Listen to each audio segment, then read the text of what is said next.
Imagine Earth without rivers.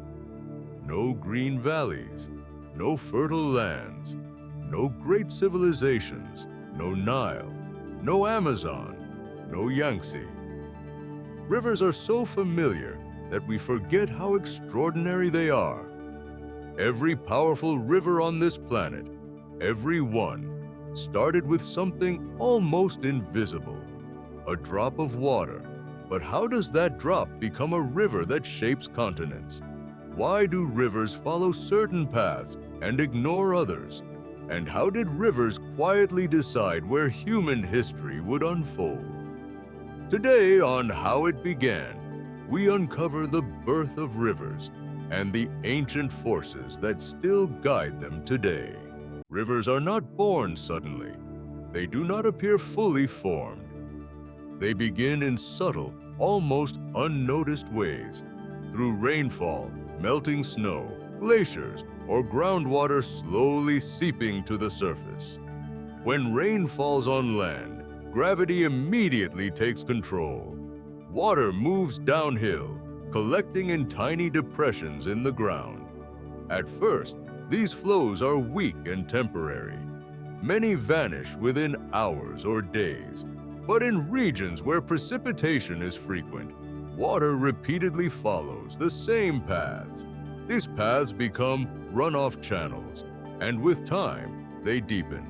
As soil is washed away, water flows more efficiently, reinforcing the channel even further.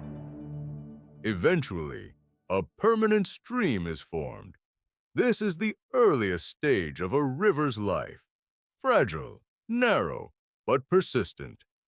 Every great river on Earth began exactly this way, not with power, but with repetition. Gravity is the invisible force behind river. Without it, water would never move, and rivers would not exist. From mountain peaks to low plains, gravity ensures that water always seeks the lowest possible point.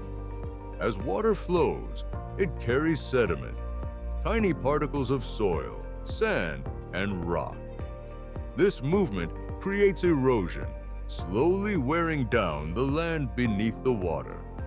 Softer materials erode faster, while harder rock resists, shaping curves, bends, and barriers along the river's path.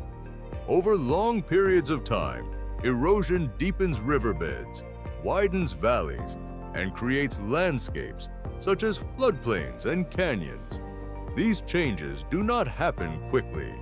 Many rivers take hundreds of thousands or millions of years to shape their surroundings. A river is not just flowing water. It is time made visible. A river becomes powerful through connection. Small streams, called tributaries, merge into larger ones, forming complex networks known as drainage basins. Each tributary contributes water, sediment, and energy. As more streams join together, the river grows wider, deeper, and stronger. What began as a trickle becomes a force capable of reshaping entire regions. Some river systems extend across thousands of kilometers. A single raindrop falling far inland may travel through dozens of tributaries before finally reaching the ocean. These networks are not random. They follow the shape of the land, the hardness of rock, and the pull of gravity. Rivers organize themselves into efficient systems, almost like veins carrying life across the planet. Climate determines how a river behaves.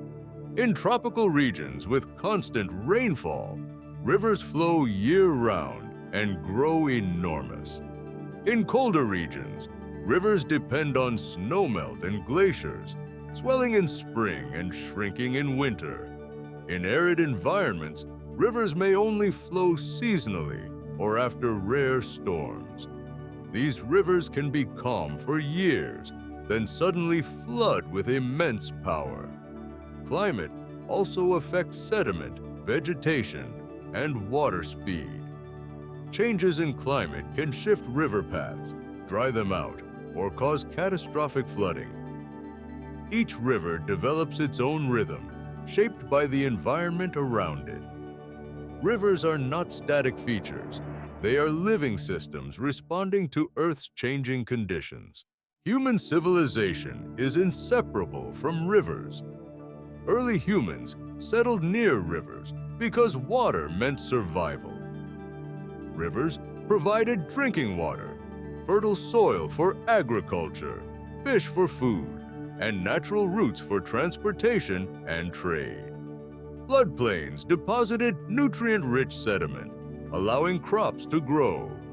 Riverbanks became centers of culture, commerce, and power.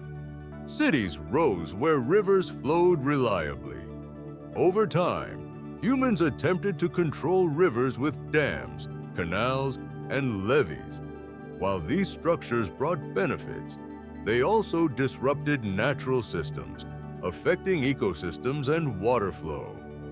Rivers gave rise to civilization, but modern civilization now faces the responsibility of protecting the very systems that made it possible.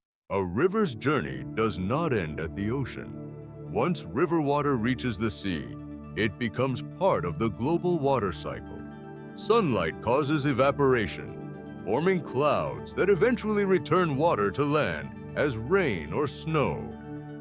This continuous cycle connects rivers to the atmosphere, the oceans, and life itself. Mountains feed rivers.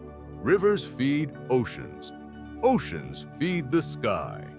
Rivers are Earth's circulatory system, moving energy, nutrients, and life across the planet. Every river flowing today carries a story millions of years old, and every drop continues that ancient journey.